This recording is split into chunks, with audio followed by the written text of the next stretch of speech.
Bismillah, Assalamualaikum warahmatullahi wabarakatuh. Perkenalkan, nama saya Hairuzal Fikri dengan NIM 231102441261. Baik, langsung saja saya akan menjelaskan tentang Telkom Cloud. Jadi, ini adalah salah satu layanan cloud lokal di Indonesia yang dikembangkan oleh perusahaan BUMN Telkom Indonesia. Layanan ini merupakan bagian dari transformasi digital yang mulai serius mengembangkan cloud computing seiring meningkatnya kebutuhan penyimpanan dan pengolahan data di Indonesia, terutama sejak era digital dan industri.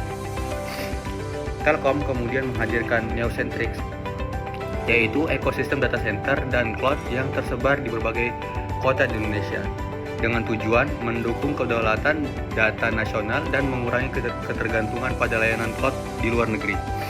Dalam implementasinya, Telkom Cloud menyediakan beberapa model layanan, yaitu IaaS atau Infrastruktur as Service yang menyediakan server virtual yang bisa digunakan sesuai kebutuhan. Kemudian PaaS atau Platform as Service menyediakan platform untuk membangun dan mengembangkan aplikasi. Dan yang terakhir, SaaS atau Software as a Service yang menyediakan aplikasi siap pakai tanpa perlu instalasi.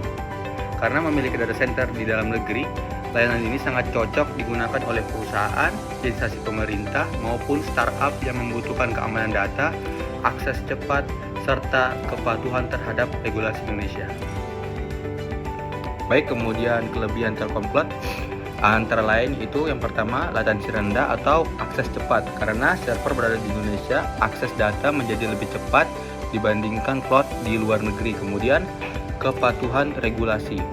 Data disimpan di dalam negeri sehingga sesuai dengan peraturan pemerintah Indonesia. Kemudian yang ketiga itu skalabilitas yang tinggi. Pengguna dapat menambah atau mengurangi kapasitas server sesuai kebutuhan. Dan yang terakhir, efisiensi biaya awal. Tidak perlu membeli server fisik atau membangun data center sendiri. Kemudian kekurangan Telkom Cloud. Yang pertama itu ketergantungan pada internet. Jika koneksi internet bermasalah, maka akses ke cloud juga terganggu. Kemudian biaya operasional jangka panjang. Jika pengguna terus meningkat, biaya langganan bisa menjadi besar. Kemudian yang terakhir itu kontrolnya terbatas. Jadi pengguna tidak memiliki kontrol penuh seperti pada server fisik sendiri. Baik, kemudian ada arsitektur cloud computing, yaitu sistem yang menghubungkan pengguna dengan server cloud melalui internet. Pengguna klien mengakses layanan menggunakan perangkat seperti laptop atau smartphone, lalu dikirim melalui internet ke cloud. Di dalam cloud terdapat load balancer untuk membagi beban, kemudian virtual server untuk menjalankan aplikasi, dan terakhir network untuk menghubungkan sistem. Data kemudian disimpan di data center dalam bentuk database dan storage. Semua sistem ini diawasi oleh manajemen dan monitoring serta dilindungi oleh security agar tetap aman. Gambarnya ada di atas ini. Baik, secara keseluruhan, Telkom Cloud merupakan solusi cloud lokal yang sangat cocok digunakan di Indonesia karena memiliki keunggulan pada kecepatan akses, kepatuhan regulasi, dan kemudahan penggunaannya.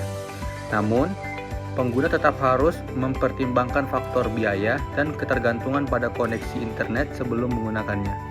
Mungkin hanya ini yang bisa saya jelaskan. Assalamualaikum warahmatullahi wabarakatuh.